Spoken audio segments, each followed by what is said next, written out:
Hey everybody, welcome back to the Drunken Cat. I'm Booze Kitty, and in this video, I'd like to discuss the growing market of free-to-play games, what effect they're having on the online gaming scene, and more specifically, I'd like to address the phrase pay to win as it's being used to reference this growing market model of gaming.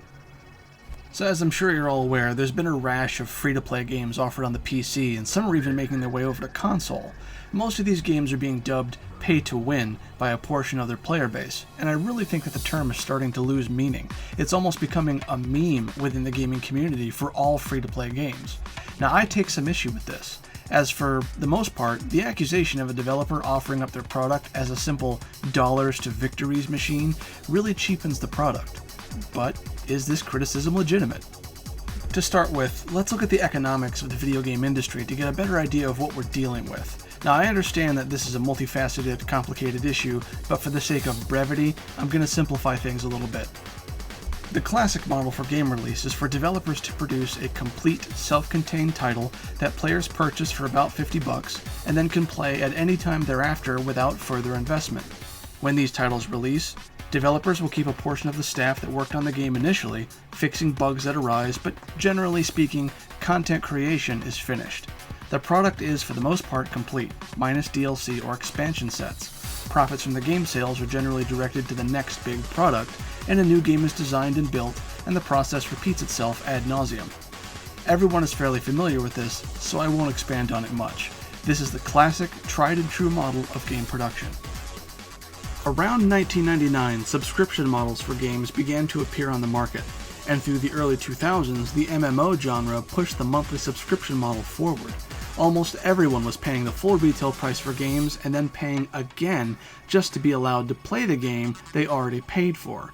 Generally, the subscription fee tended to sit around $15 a month, after players shelled out $50 just to get the game in the first place. Typically, subscription games would give players a free month for purchasing the game, at which point players would have to decide to keep spending money to play the game, or walk away and lose the right to play the game they already paid for. This brought the average annual cost for MMOs, assuming the player subscribed for the entire year, to around $215. $15 a month for 11 months, plus the $50 up front.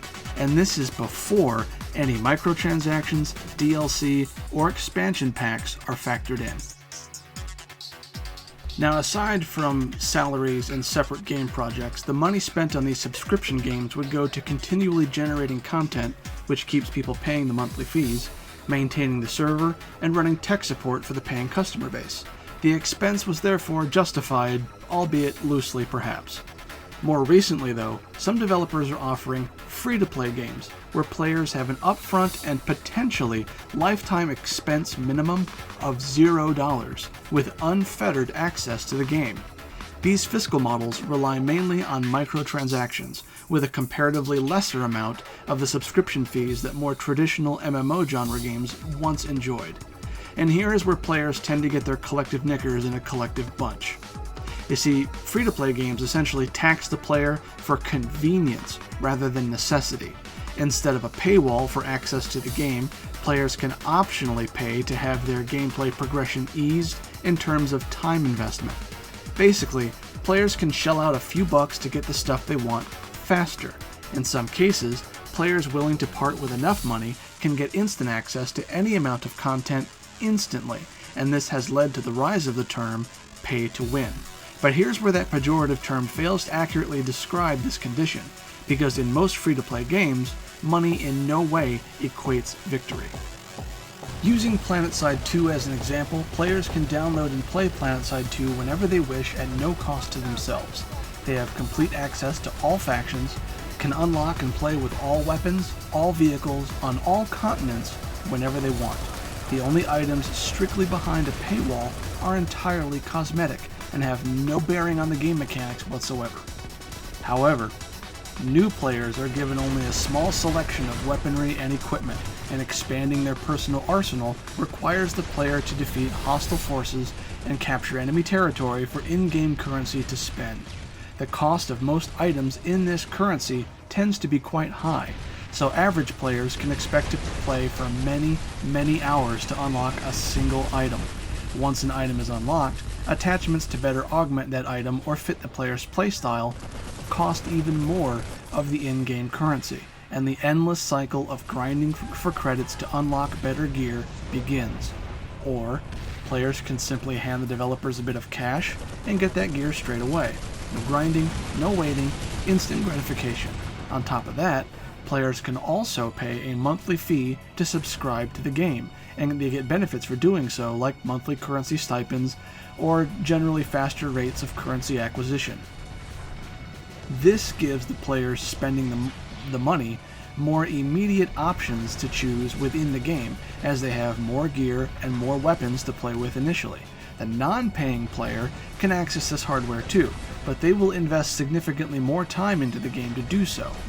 And here's where pay-to-win starts to creep in, with the assertion that paying players are getting access to more goodies up front than free players could ever manage on their own, which subsequently puts the free players in a permanent position of inferiority, where they simply get trounced by players with more disposable income.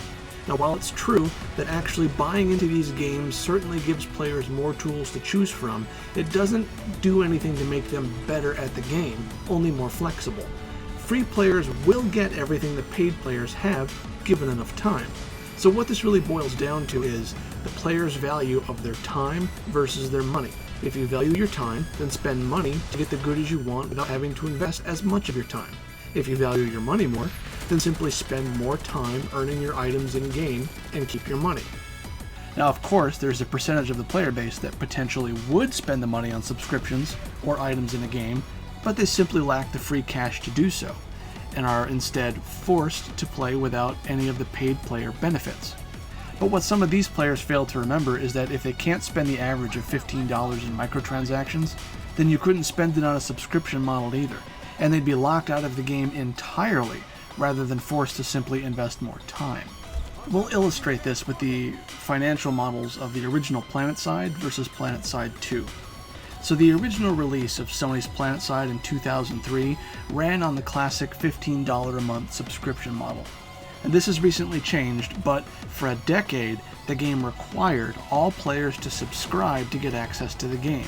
And this was after players had spent the $50 on the game, in between $20 and $30 on each expansion. In the short term, this game did very well commercially, but in the end, it suffered the same fate that most subscription games do. Players stopped paying the monthly subscription, they were subsequently locked out of the game, and the actual in-game community for PlanetSide got smaller and smaller. This made the large-scale warfare and combined arms strategies that the game sold itself on harder and harder to come by, until eventually it was all but abandoned. Now, Sony learned from this, and when they released PlanetSide 2 under the free-to-play model, even with stiff competition, PlanetSide 2 still does fairly well with purely optional subscriptions and microtransactions. So without a paywall barring entry, games tend to live longer because players can always return to them at any time without actually spending more money on them. So in the end, the free-to-play financial model of online games may see greater longevity in a product. The assertion that all free-to-play games are a deliberate pay-to-win transaction seems rather absurd.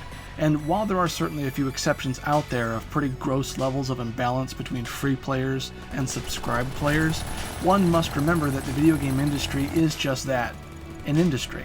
If the producers, developers, and publishers don't make a profit on a title, regardless of what financial model it follows, the product will cease to be supported or be shut down entirely.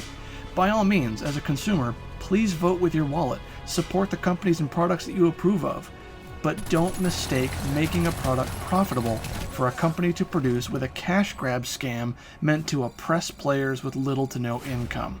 It's very easy to get frustrated at barriers like this, and my advice to players facing these situations is to simply walk away from that game if it bothers you that much. There's literally tens of thousands of titles out there, and I can all but guarantee you that you'll find something you like. So what is the point that I'm really trying to drive home here? Simply put, the free-to-play model of online games is an innovation that, when managed properly, allows players to share in more online gaming experiences than they ever would under more traditional purchasing models. It's not a perfect system, and in upcoming videos I go much more in-depth on specific titles, and I highlight the strengths and weaknesses of that system, but the overall free-to-play market isn't one that should be written off as a scam or a blatant cash grab. Thanks for stopping by the Drunken Cat. Do you agree, disagree, or do you have anything to add to the conversation? Please leave a comment below.